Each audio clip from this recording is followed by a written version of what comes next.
উনি অবস্থায় গাছের নিচে শুয়ে আছে, বিশ্রামের মধ্যে গেলেন। উনি ঘুমাইতেছেন। ওই যুবক যে ঘোড়াটা গাছের সাথে বাঁধিয়া রাখছিল, ওই গাছের সাথে ঘোড়ার বাঁধনটা মনে হয় হালকা হয়েছিল, হালকা দুর্বল বাঁধন দিয়েছিল। ওই ঘোড়াটা বাঁধন সিরিয়া যেই জায়গার মধ্যে খেজুরের চারা বনছে, চারা গাছ, ওই চারা বনের মধ্যে ঘোড়াটা হাঁটতেছে। ওই ঘোড়া যখন চারা বনের মধ্যে হাঁটতেছে, ওই খেজুর গাছের মালিক, চারা বনের মালিক দূর থেকে দৃশ্য দেখলেন। হায় হায়, আমার চারা বন ঘোড়া হেঁটে হেঁটে নষ্ট করে ফেললো, এইটা তো করা যায় না। একজন বৃদ্ধ মানুষ জাগার মালিক, উনি দূর থেকে দৌড়ে আসলেন। এসে দেখে ঘোড়াটা চারা বনের মধ্যে হেঁটে হেঁটে চারাগুলো নষ্ট করে দিচ্ছে।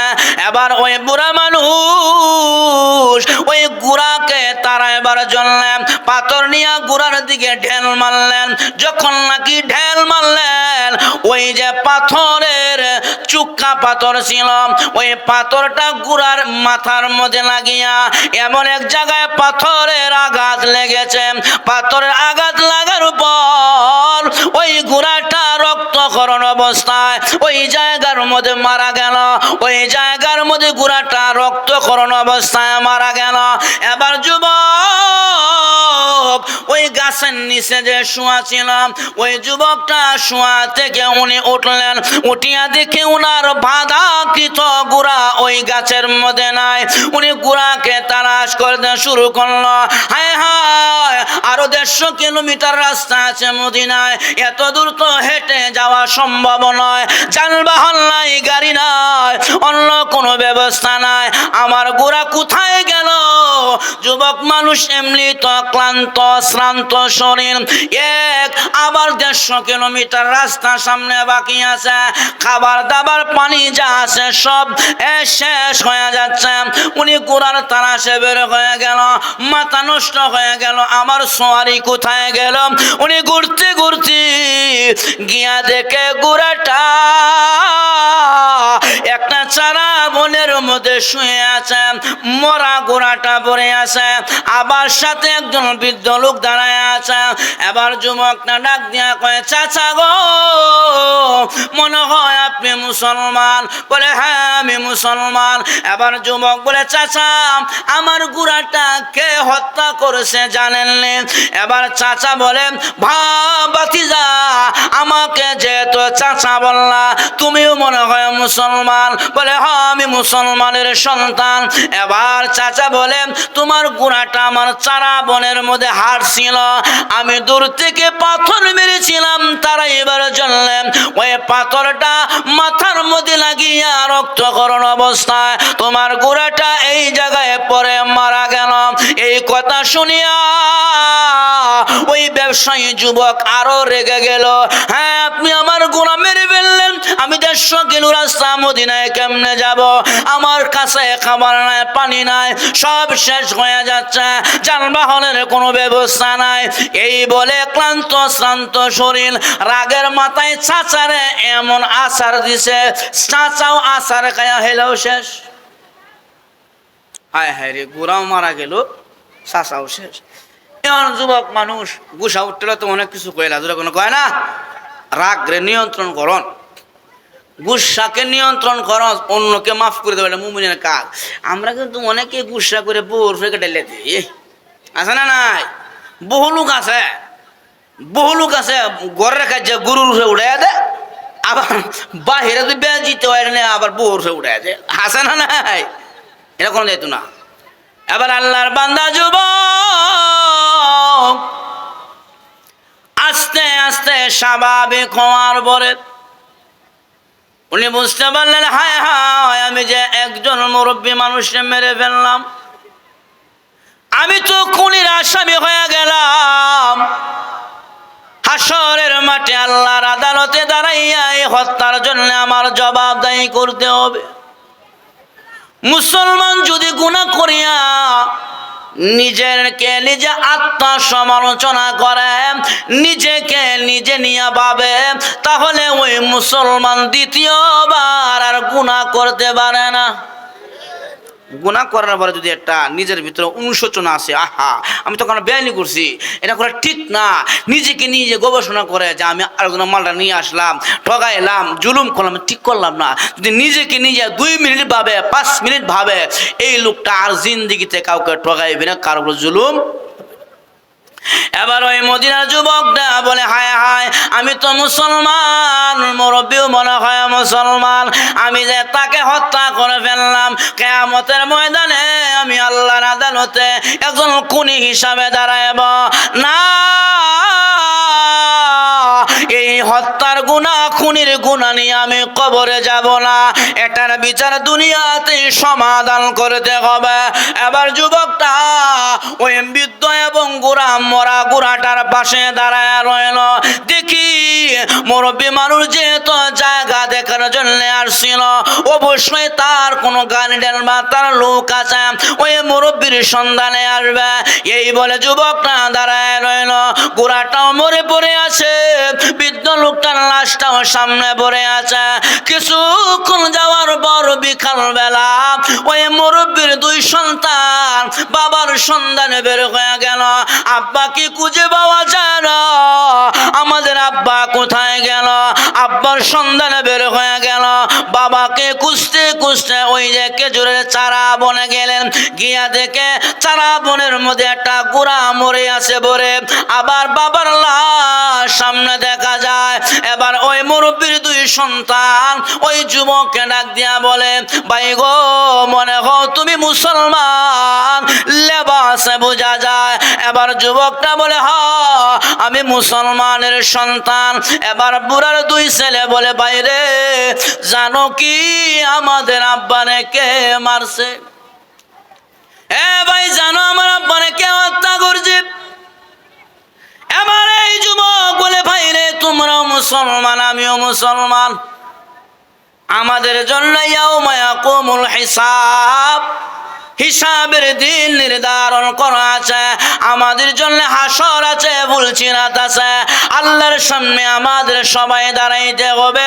এ বুড়ার 2 ছেলে তোমরা আমার ভাই, আমি তোমার আব্বাকে রাগের মাথায় একটু শাসন করেছিলাম, কিন্তু আচার খাইয়া তোমার বাবা আমার হাতের আচার খাইয়া উনি জমিনের মধ্যে পড়ে উনিও মারা গেল। ভাই গো পালায়া যাই না, দুনিয়া থেকে পালায়া গেলে কিয়ামতের ময়দানে আল্লাহর আদালতে আমার বিচার হবে রে ভাই। তুমিও মুসলমান, আমিও মুসলমান, চলো না শরিয়া আইনে যাই, দুনিয়াতে খুনির বিচার হয়ে যাক, পরকালে আল্লাহর সামনে বিচার নিয়ে দাঁড়াইতে চাই না। ভাইরে তুমি মুসলমান, আমিও মুসলমান, তোমার আব্বারে আমি রাগের মাথায় আছাড় দিয়ে মনে হয় বেশি আঘাত পেয়েছে, মারা গেছে, চলো মদিনাতে যাই, তুমিও মুসলমান আমিও মুসলমান, দুনিয়ার খুনির বিচার দুনিয়াতে হয়ে যাক, আল্লাহর সামনে নিয়ে, এটার বিচার আমি চাই না। এবার বুড়ার 2 সন্তান ওই যুবককে নিয়ে মদিনায় রওনা।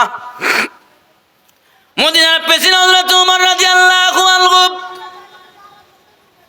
আল্লাহর নবীর সাহাবী হযরত ওমর, মদিনার প্রেসিডেন্ট, মদিনার বিচারক হযরত আলী রাদিয়াল্লাহু আনহু, উনি আছে, উসমানে গনি আছে, বড় বড় সাহাবীরা আছে।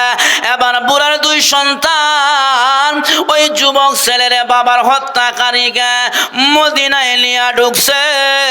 মদিনাতে ঢোকার পর বিচারকের চেয়ারের মধ্যে হযরত ওমর রাদিয়াল্লাহু আনহু বসলেন।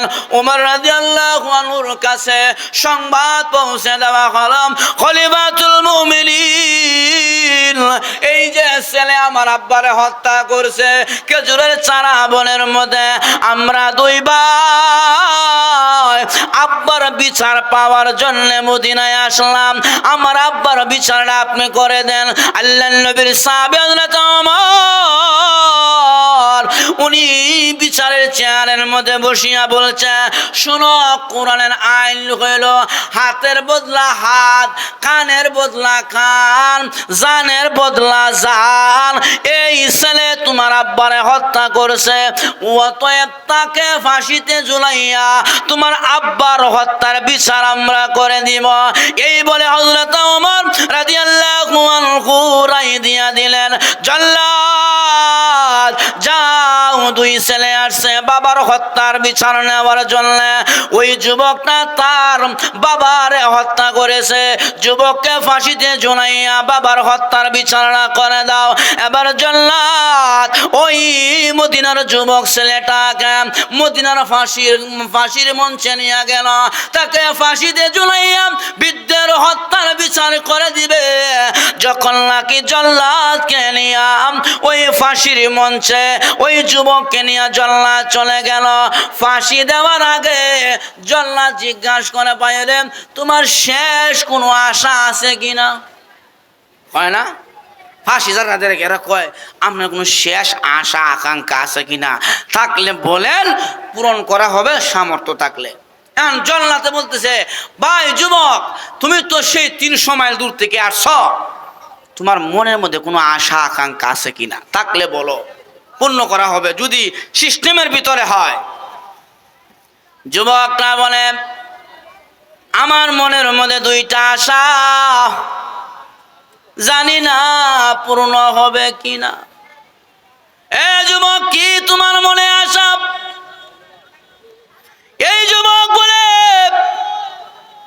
আমি সেই দূর বহুদূর রোজা রাখায় ইবাদত, আর মনে ইবাদত নাই। হ্যাঁ, এই জন্য আমরা খালি নামাজ পড়া ইবাদত মনে করি, রোজা রাখা ইবাদত মনে করি, এবং হজ্জে বাইতুল্লাহ যাওয়া ইবাদত মনে করি, যাকাত দেওয়া ইবাদত মনে করি। ও ভাই, এটাই শেষ নয়, নামাজ না পড়াটাও এটাও একটা ইবাদত। কারণ যেই টাইমে নামাজ পড়া নিষেধ, ওই টাইমে নামাজ না পড়া এটাও কি ইবাদত। ঈদের দিন, রমজান 30 দিন শেষ হওয়ার পরে ঈদের দিন খাওয়া দাওয়া করা এটাও একটা ইবাদত। অতএব আল্লাহর আদেশ মানাও যেমন ইবাদত, আল্লাহর নিষেধগুলো থেকে বেঁচে থাকাও এটাও কি ইবাদত। এখন তো আমরা দেখবেন খালি আর নামাজটা খালি কোনটা সহজ কোন ইবাদত আছে এটা পড়ি, কিন্তু কঠিন কঠিন কাজগুলো আমরা করি না। সুদ না খাওয়া এটাও ইবাদত, ঘুষ না খাওয়া এটাও ইবাদত, বেইনসাফি না করা এটাও একটি ইবাদত। আল্লাহ তাআলা আমার তেলাওয়াতকৃত আয়াতের মধ্যে 3টি আদেশ করেছেন, 3টি নিষেধ করেছেন। আল্লাহ তাআলা বলেন, ইন্নাল্লাহা ইয়া'মুরু বিল আদলি ওয়াল ইহসান ওয়া ইতাইযিল কুরবা। এই হলো 3টি আদেশ। আল্লাহ আদেশ করেছেন 3টি, তার মধ্যে প্রথম নম্বর হলো ইয়া'মুরু বিল আদল, ইনসাফ ওয়ালা হও। কি ওয়ালা হও? ইনসাফ, ন্যায়পরায়ণ হও। আল্লাহ নবী সাল্লাল্লাহু আলাইহি সাল্লাম কাছে যখন এই আয়াত নাজিল হলো, তখন নবীজি মদিনার প্রেসিডেন্ট। কোন জায়গার প্রেসিডেন্ট? আর জোরে এখন এই মানুষ মনে করে মোল্লারা দেশ কেমনে চালাইব, মোল্লাদের ভিতরে কি দেশ চালাবার যোগ্যতা আছে? মোল্লারা দেশ চালাইতে পারে, তার জ্বলন্ত প্রমাণ হলো আখির নবী মুহাম্মাদুর রাসূলুল্লাহ। নবী তখন মদিনার প্রেসিডেন্ট ছিলেন, প্রধানমন্ত্রী ছিলেন, প্রধান প্রেসিডেন্ট। আল্লাহ নবী সাল্লাল্লাহু আলাইহি সাল্লামের দরবারে একটা চুরির বিচার আসছে। এক কুরাইশ বংশের মহিলা চুরি করছে, এই চুরির বিচারটা নবীর কানে আইছে। আসার পরে সাহাবীরা মনে মনে বলে, হায় হায় রে, কুরাইশ বংশে তো আল্লাহর নবী জন্ম হয়েছে, এখন যদি এই কুরাইশ বংশের মহিলার চুরির বিচার যদি আল্লাহর নবী করে, তাহলে তো কুরাইশ বংশের একটা মানিজ্যত যাইব। অতএব নবীর কাছে কেমনে সংবাদটা পৌঁছানো যায়? নবী গো, এটা কুরাইশ বংশের মহিলা, আপনি বিচারটা একটু শিথিল করেন। এই খবরটা, এই সংবাদটা আল্লাহ নবীর কান পর্যন্ত কেমনে দেওয়া যায়? সাহাবায়ে কেরাম বসে রইলেন, কেউ সাহস পায় না, কারণ নবী তো আদল ওয়ালা পয়গম্বর, এমন ইনসাফ ওয়ালা নবী। আল্লাহ নবী সাল্লাল্লাহু আলাইহি সাল্লাম মদিনার প্রেসিডেন্ট। তো সাহাবেরা মিলিয়া বলছে, যায়েদ ইবনে হারেসার ছেলে, নাম তার উসামা, নবীজির পালক পুত্র যায়েদ ইবনে হারেসার ছেলে নাম উসামা। উসামা নবীর নাতি হয়। এই উসামার কাছে গিয়া বলি, নানার কাছে গিয়া যদি নাতি বলে বা দাদার কাছে নাতি গিয়া বললে দাদা একটা ব্যবস্থা করবে, এই বলে সাহাবীরা যায়েদ ইবনে হারেসার ছেলে উসামার কাছে গিয়ে বলছে, উসামা রাদিয়াল্লাহু আনহু, আমরা বলতে সাহস পাই না নবীর কাছে যেটা চুরির বিচার গেছে। আল্লাহর নবী তো ইনসাফওয়ালা পয়গম্বর, চুরি করলে আস-সারিকুনা ওয়াস-সারিকাতু ফাকতু আইদিয়াহুমা, চোর নারী হোক বা পুরুষ হোক, চুরি করলে তার 2 হাত কাটা হয়। এটা হলো কোরআনের বিধান। নবী তো কোরআনের বিধান কায়েম করবে, ইনসাফ করবে, আদল কায়েম করবে। অতএব উসামা যাও গিয়া বলো এটা কুরাইশ বংশের মহিলা, পুরাটা হাত না কেটে যেন একটা আঙ্গুল কাইটা বিচারটা করে নেয়। আল্লাহর নবী বিশ্ব নবী রাহমাতুল লিল আলামিন আদিল ওয়ালা পয়গম্বর, নবীর দরবারে সাহাবীরা কেউ যাইতে সাহস পায় না। হযরত যায়েদ ইবনে হারেসার ছেলে উসামা রাদিয়াল্লাহু আনহু, উসামা রাদিয়াল্লাহু আনহু আল্লাহর নবী হেলান দিয়া বসেছিলেন, নবীজির পেটের মধ্যে গিয়া বসে, 2টা পাও 2 দিক দিয়া নবীর পেটের মধ্যে বসিয়া আল্লাহর নবীর ডাক দিয়া কয়, নানা গো, যে বিচারটা আপনার দরবারে আসছে মদিনার এক মহিলা, উনি কুরাইশ বংশের মহিলা। ওগো নানা বা দাদা, বিচারটা যদি পরিপূর্ণ কোরআনের আইন দিয়া করেন তাহলে তো চোর নারী হোক আর পুরুষ হোক তার 2টা হাত কাটা যায় চুরি করলে। ওগো আল্লাহর নবী, বিচারটা যদি একটু শিথিল করে তার কুরাইশ বংশের মান সম্মান বাঁচত, আপনি হাত না কাটিয়া আঙ্গুল কাটিয়া বিচারটা করিয়া হালকা ভাবে ছেড়ে দেন। উসামা যখন এই কথা আল্লাহর নবীর সামনে বললেন, নবীজির 2টা চেহারা 2টা চোখ লাল হয়ে গেছে, চেহারাটা লাল হয়ে গেল। আল্লাহর নবী বসা ছিলেন, বসা থেকে দাঁড়ায় গেলেন আর বললেন, উসামা রে, তুমি এমনিতে আসো নাই, তোমাকে পাঠানো হয়েছে। মনে হয় আমার সাহাবীরা কুরাইশ বংশে আমার জন্ম হয়েছে, আর মহিলাটাও কুরাইশ বংশের চুরি করেছে, আমার মান সম্মান গোষ্ঠীর যাবে, এই জন্য মনে হয় আমার কাছে তোমাকে প্রেরণ করেছে। উসামা রে, শুনিয়া ল, এই মহিলা কুরাইশ বংশের না, যদি আমি মুহাম্মদের মেয়ে ফাতেমাও চুরি করত, আমি নবী তার 2টা হাত কাটিয়া জমিনের মধ্যে কোরআনের বিচার করতাম। আল্লাহর নবী আদিল ওয়ালা পয়গম্বর ছিলেন, ইনসাফ ওয়ালা নবী ছিলেন মুহাম্মদুর রাসূলুল্লাহ। এই জন্য মোল্লারা বারবার বলে, ভাইরা রে, সমাজে কোরআনের শাসন কায়েম করো, সমাজে কোরআনের আইন কায়েম করো, কোরআনের ব্যবস্থাপনা কায়েম করো। কারণ আজকে শরীফপুর এলাকার মধ্যে যদি একটা চোরের দরিয়া যদি 2টা হাত কেটে দেওয়া হয়, অন্তত পক্ষে 50 বছরের ভিতরে শরীফপুর এলাকায় কোনো বান্দা বান্দি চুরি করবে না। কিন্তু দুঃখের কথা কই বলবো রে ভাই, যারা চুরির আইন করবে তারাই তো চোর। আর জোরে কর, যাদেরকে নাচানাচি করব তারাই তো চুরি করে। এজন্য সমাজের মধ্যে কোরআনের আইন চায় না তারা, অপরাধে অপরাধী যারা। আরো জোরে কর, সুরে জানে চুরি করলে হাত কাটা যাবে, জোরে বলেন ঠিক কিনা? এই গাঞ্জাখোর জানে গাঞ্জা খাইলে কোরআনের আইন চালু হইলে গাঞ্জা বন্ধ হয়ে যাবে। জোরে কোন না কেন? কারণ কোরআনের আইন তারাই চায় না, অপরাধে অপরাধী যারা, তারা চায় না সমাজে কোরআনের আইন বা কোরআনের শাসন কায়েম হোক। যারা বলেন ঠিক কিনা? এজন্য আমার ভাইরা, আল্লাহ রাব্বুল আলামিন আমার তেলাওয়াতকৃত আয়াতের মধ্যে বলেন, ইন্নাল্লাহা ইয়া'মুরু বিল আদলি ওয়াল ইহসান। প্রথম নম্বরে আমার আল্লাহ আদেশ করেছেন, আদল কায়েম করো, ইনসাফ কায়েম করো। বৈষম্য দূর করো, সমাজের মধ্যে ইনসাফ প্রতিষ্ঠা করো, সমাজের মধ্যে আদেল প্রতিষ্ঠা করো। আদেল এমন ভাবে প্রতিষ্ঠা করো, আল্লাহর নবী বিশ্ব নবী রাহমাতুল লিল আলামিন এমন ইনসাফওয়ালা পয়গম্বর ছিলেন।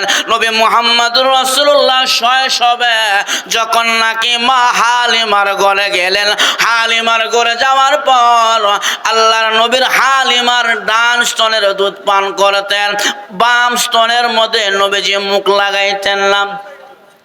যে কতদিন হালিমার দুধ পান করিলেন, নবীজি ডান স্তনের দুধ পান করলেন, হালিমার বাম স্তনের মধ্যে আল্লাহর নবী কোনোদিন মুখ লাগায় নাই। নবীজিকে জিজ্ঞাসা করা হলো, মুহাম্মদ তোমার দেখা যায় দুধ মার ডান স্তনের দুধ তুমি পান করলা, কোনোদিন বাম স্তনের মধ্যে মুখ লাগায় না, কারণ কে? আল্লাহর নবী কয়, সাহাবীরা রে, আমার একটা দুধ ভাই আছে, আমি যদি মা হালিমার দুইটা দুধ পান করে সবকে পেলে পান করে ফেলে, তাহলে আমার দুধ ভাইয়ের উপরে বেইনসাফি হবে। এই জন্য আমি মুহাম্মদ ছোটকাল থেকে আমি আমার দুধ ভাইয়ের সাথে বেইনসাফি করি না। কেমন নবী ছিলেন? আল্লাহর নবী কয়, আমি যদি দুটা স্তনের দুধ পান করে ফেলি, তাহলে আমার দুধ ভাইয়ের উপরে বেইনসাফি হবে, বৈষম্য হয়ে যাবে। এজন্য আমি নবী ডান স্তনে দুধ পান করছি, বাম স্তনের দুধ আমার দুধ ভাইয়ের জন্য আমি নবী রিজার্ভ রেখে দিয়েছি। সুবহানাল্লাহ। এই ইনসাফ কায়েম করার জন্য আদেশ করছে কে? আরো জোরে এখন দরকার আছে না নাই? যদি সমাজের মধ্যে ইনসাফ কায়েম হয়, চুরি বাটপানি সিটারি চাঁদাবাজি ধান্দাবাজি বন্ধ হয়ে যাবে। জোরে বলেন ঠিক কিনা? এজন্য মুসলমান আর কত ঘুমায়া থাকবেন? এখন সময় হয়েছে সমাজের মধ্যে ইনসাফ কায়েম করা, সময় হয়ে গেছে। এখন যদি ইনসাফটা কায়েম না করতে পারেন, মোল্লার গোষ্ঠী যে এক না হইতে পারে, তাহলে আর 50 বছরের সামনে যে এক হইবে এমন কোনো সিস্টেমও নাই। কারণ 16-17 বছর স্বৈরাচারে খাইছে দেশ, আর একটা স্বৈরাচার যদি বৈশা পড়ে, এটা কমপক্ষে 32 বছর আগে ছাড়তো না, ঠিক কিনা? এই জন্য 17 বছরে এক স্বৈরাচারে খায়া এখনো থামে নাই। এই দেশ নিয়ে দিনে রাতে 24 ঘন্টায় ষড়যন্ত্রের মধ্যে আছে। জোরে বলেন ঠিক কিনা? এক স্বৈরাচার এই দেশের মধ্যে চুষণ করেছে, আর এক স্বৈরাচার যদি বসে যায়, তাহলে দেশ চুষণ করতে করতে শেষ করে দিবে। অতএব দ্বিতীয় স্বৈরাচারকে আর সুযোগ দেওয়া হবে না।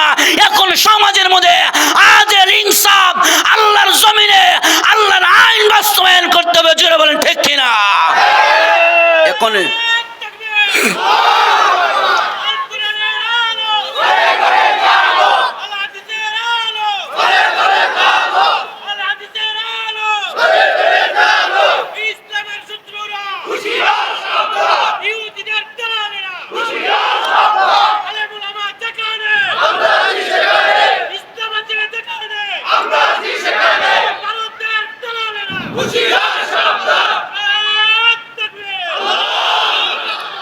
এজন্য আমার ভাইরা, আমার এই 56,000 বর্গমাইল দেশের প্রত্যেকটা ইঞ্চি মাটির অধিকার রক্ষা করার জন্য আমাকে এই ভূমিকা রাখতে হবে। জুড়ে বলেন ঠিক কিনা?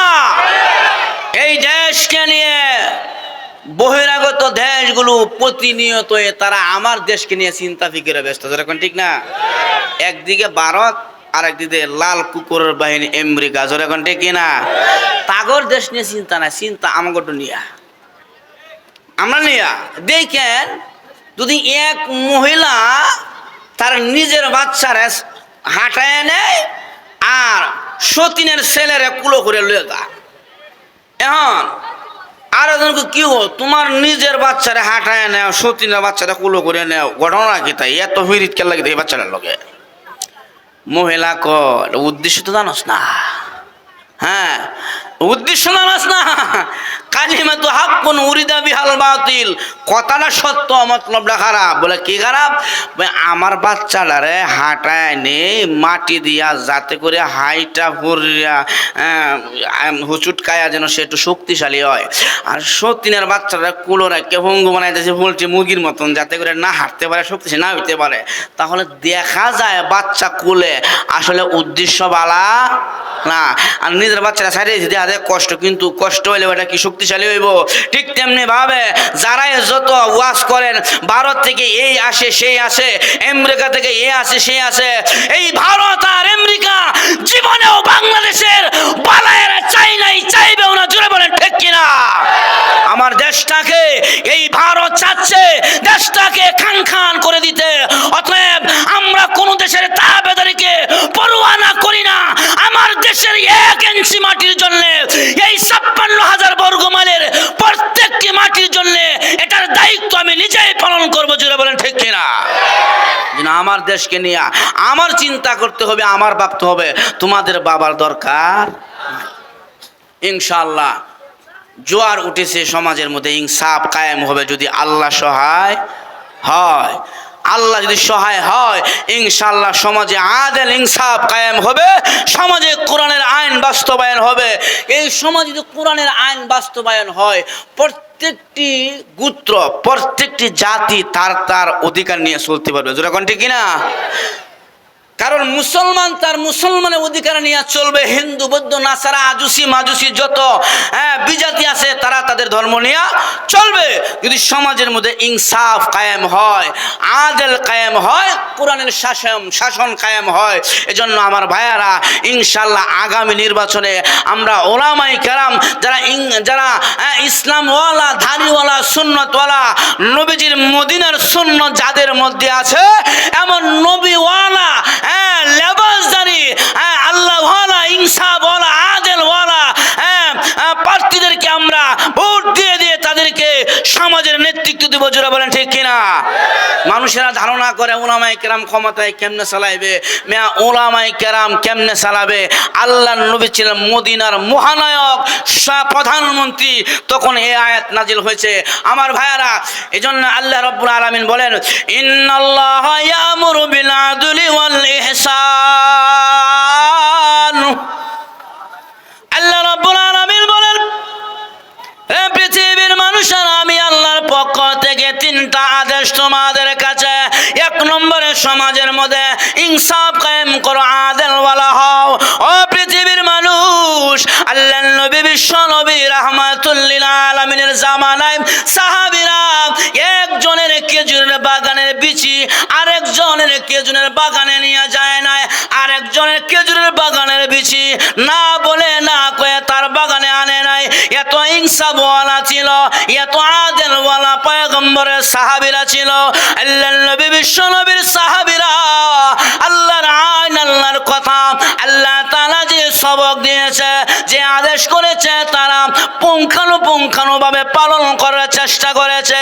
এই জন্য তাদের যুগকে সোনালী যুগ বলা হয়, তাদের যুগকে সোনালী যুগ বলা হয়। আল্লাহর নবী বিশ্ব নবী রাহমাতুল লিল আলামিনের সাহাবীরা 1 নম্বর আদেলওয়ালা ছিল। তাদের ভিতরে বেইনসাফি ছিল না, বৈষম্য ছিল না। তাদের ভিতরে 2 নম্বর ছিল না, জুলুম ছিল না। তাদের ভিতরে আল্লাহর কোরআনের বাহিরে কোনো কথা ছিল না। লক্ষ্য করে দেখেন, হযরত ওমর রাদিয়াল্লাহু আনহু খেলাফতের 2য় নম্বর খলিফা, হযরত ওমর, যিনি অর্ধ পৃথিবী শাসন করেছে। কিসের ইশারায়? আর এখন তো আমরা গড়েই চলে না ইশারা, শাসন দেশ চলবো কেমনে? নিজের গড়ে ইশারা চলে না, দেশ চলতো কেমনে? ঠিক না? কিন্তু মুসলমানের নবীর সাহাবীরা অর্ধ পৃথিবী পরিচালনা করেছে আঙ্গুলের ইশারায়। না আছে সিংহাসন, না আছে কোনো ভালো বিছানা, কিন্তু অর্ধ পৃথিবী পরিচালনা করছে। তাহলে বোঝা যায় মোল্লার গোষ্ঠী দেশ পরিচালনা করে অভ্যাস আছে। তোরা বলেন ঠিক কিনা? ওমর রাদিয়াল্লাহু আনহু অর্ধ পৃথিবীর প্রেসিডেন্ট। উনার শাসন আমলে এক যুবক 300 কিলো মাইল দূর থেকে ব্যবসা করার উদ্দেশ্যে মদিনায় রওনা হয়েছে। আমার কথা বুঝতেছেন? ধরা কর গড়কা মুরগি ডাইলকা বরাবর একটা কথা গড়ের মুরগি ডাইল বরাবর। আমি তো আপনাদের ভাষার এলাকার, এই যে 5 মিনিট গেলে আমার মসজিদ। এই জন্য আল্লাহ নবীর সাহাবী হযরত উমরের যুগে এক যুবক 300 কিলো দূর থেকে মদিনার উদ্দেশ্যে রওনা হয়েছে ব্যবসা করতে। রাস্তা দিয়ে যাচ্ছে বিশাল মরুভূমি, কারণ আরব তো মরুভূমি ছাড়া কিছুই নাই, শুধু বালু আর বালু মরুভূমি। এই যুবক কি করলেন, 150 কিলো রাস্তা যাওয়ার পরে একটা গাছের নিচে ওনার ঘোড়াটা বাঁধিয়া একটু বিশ্রাম নিলেন। বিশ্রামটা হয়ে যাক, বাকি একটু বিশ্রামের পরে বাকি 150 কিলো গিয়া ব্যবসা শুরু করব মদিনা। আল্লাহর বান্দা যুবক মানুষ যখন নাকি ক্লান্ত শ্রান্ত শরীর নিয়ে মদিনা থেকে 350 কিলোমিটার দূরে আমার বাড়ি। আমি আমার বাড়ি থেকে অনেক দূরে একজন ইহুদির সাথে আমি ব্যবসার লেনদেন করি। ইহুদি আমার কাছে কিছু টাকা পায়, আমি ইহুদির কাছে কিছু টাকা পাই। দুইজন আমরা জানি, আর পরিবারের কেউ জানে না। আরে জল্লাদ, এই ইহুদির পাওনা রাখিয়া যদি আমাকে হত্যা করো, জিন্দেগি ভর ইহুদিরা তহমত দিবে। মুসলমানের বাচ্চারা টাকা নিলে টাকা ফেরত দেয় না, তারা মুসলমানদেরকে তহমত দিবে, মুসলমানদেরকে দোষারোপ করবে। আমি আমার জন্য বলি না, আমি আমার মুসলমান ভাইদের ভবিষ্যতের জন্য কথা বলছি। এ আমার কাছে কিছু টাকা পায়, আমিও তার কাছে কিছু অর্থ পাই, কিন্তু এটা আমি আর সে জানে, তার ফ্যামিলিও জানে না, আমার ফ্যামিলিও জানে না। আমি জানি না আমার এই আশা পূর্ণ হবে কিনা। 2 নম্বরে আমার মা আর আমার বাবা, এই দুইজন ব্যক্তি আমি সন্তান বহু কষ্ট করে লালন পালন করেছে। জল্লাদ রে, আমি বিদায় হয়ে যাওয়ার আগে আমি আমার মা বাবার কাছে শেষ দোয়াটা নিয়ে আসতে চাই। মারে, আমি ফাঁসির কাষ্টে ঝুলে গেলাম, আমাকে ফাঁসি দিয়া দুনিয়া থেকে বিদায় করে দেওয়া হবে। এই হলো আমার মনে 2 নম্বরে তামান্না, আর কোনো আশা আকাঙ্ক্ষা নাই। এই কথা বলার পর জল্লাদ আবার চলে গেল খলিফাতুল মুসলিমিন হযরত ওমরের কাছে। ওমর খলিফাতুল মুসলিমিন, ওই যে যুবক ছেলেটা, সে তার মনের মধ্যে 2টা আকাঙ্ক্ষা। 1 নম্বরে ইহুদির সাথে তার সম্পর্ক, টাকার লেনদেন কেউ জানে না, হ্যাঁ জানে আর ইহুদি জানে। 2 নম্বরে মা বাবার সাথে শেষ কথা বলতে চাই। উমর রাদিয়াল্লাহু আনহু বলেন, এই মুহূর্তে আমাদের অবস্থা ভালো না। বেঈমানদের বিরুদ্ধে সাহাবীরা যুদ্ধের ময়দানে, তারে যদি একা সারি, সে ফিরত আসবে কিনা এটা নিশ্চিত না। 2 নম্বরে তার সাথে 2-4 জন সাহাবী দেওয়াও সম্ভব না, কারণ সাহাবীরা যুদ্ধের ময়দানে কাফের বিরুদ্ধে তারা দলে দলে নেমে আছে। এই জন্য উনার মনের আশা পূর্ণ করা হবে। একটি শর্ত আছে। বলে কি শর্ত? বলে ওই ছেলে যদি সে তার মনের আশা পূর্ণ করতে চায়, তার কায়াম মুকাম, তার স্থলাভিষিক্ত এমন একজনকে জামিনদার বানায় সে দিয়া যাক। সে যদি না আসে, তার পরিবর্তে ওই জামিনদারকে ফাঁসিতে ঝুলাইয়া ওই 2 সন্তান বাবার হত্যার বিচার আমরা করে দিব। কত সুন্দর সিস্টেম কোরআনের আইনের। এখন এই মদিনা যুবক বলতেছে, আমার বাড়ি তো 300-350 কিলোমিটার দূর, এখানে তো আমার বাপ ভাই রক্তের কেউ নাই, কে আমার জামিনদার হবে? নিশ্চিত মরার আসামির মধ্যে কে যাইবে? আল্লাহর নবীর সাহাবী কেউ রাজি হয় না, কেউ রাজি হয় না। এরে জল্লাদ, বুঝতে পেরেছি এই 2টা আশা নিয়ে আমার দুনিয়া থেকে বিদায় হইতে হবে। কারণ এই মদিনায় যদি আমার ভাই থাকতো, আমার ভাই আমার জন্য জামিনদার হইত।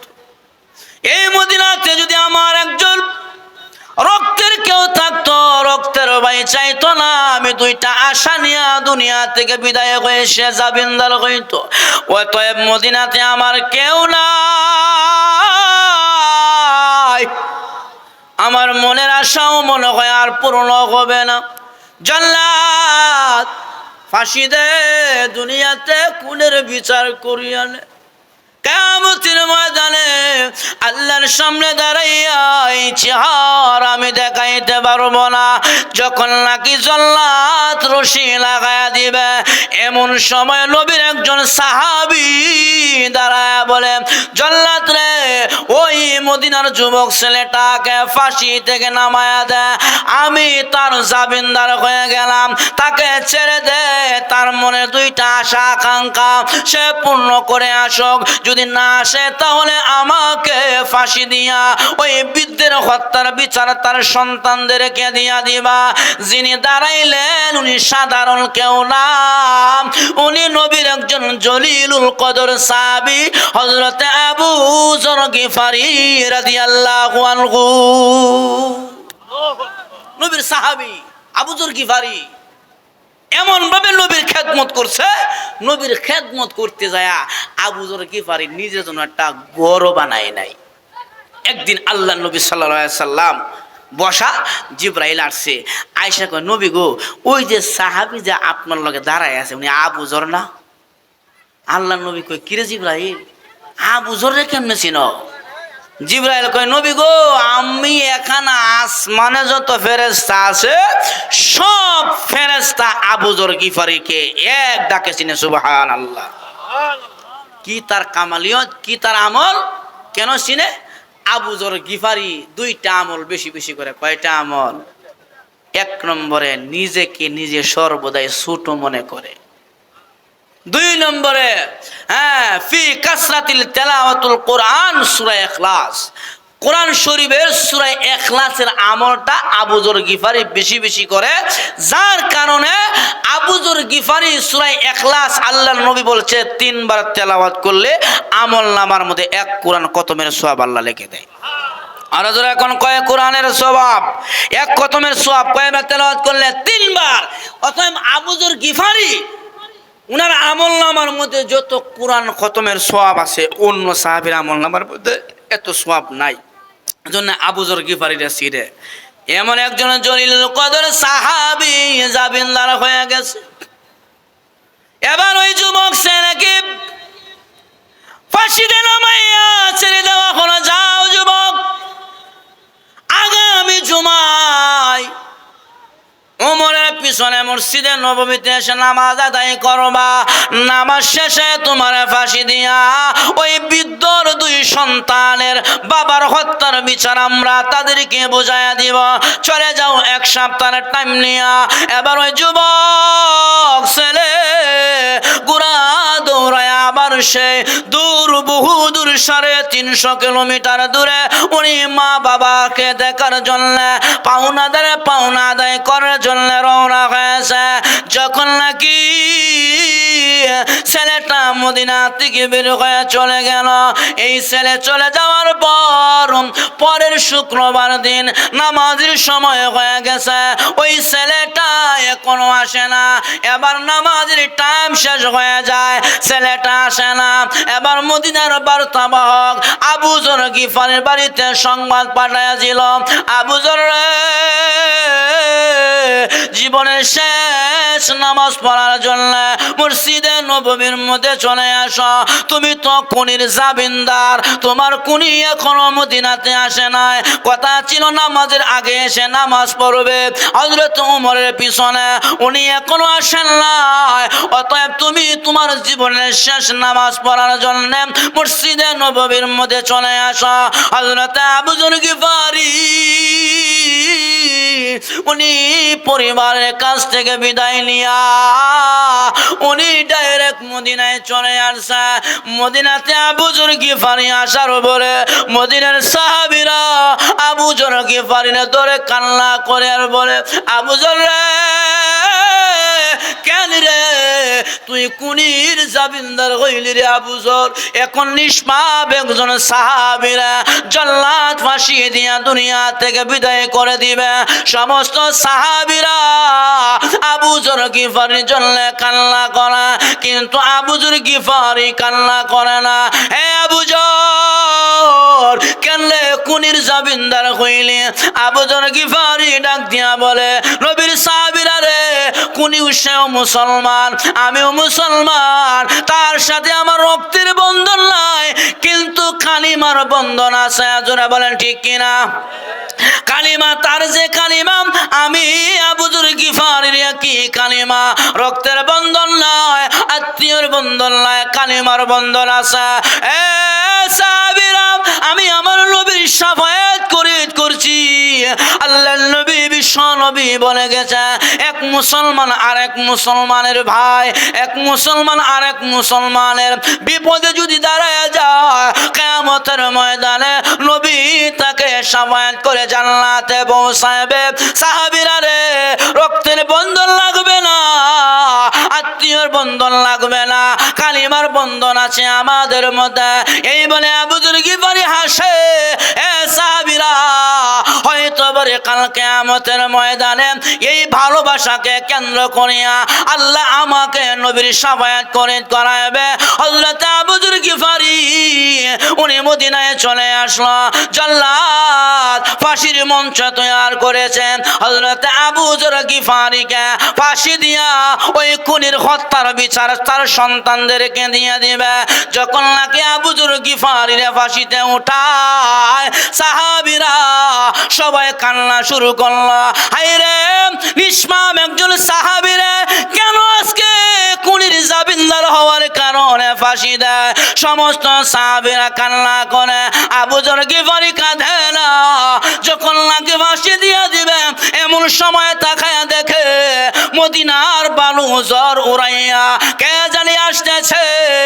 কিছুক্ষণের ভিতরে আওলা খেসে পাগল বেশে মদিনায় ঢুকছে। ওই যুবক ছেলেটা ডুইকা বলে, আমিরুল মুমিনিন,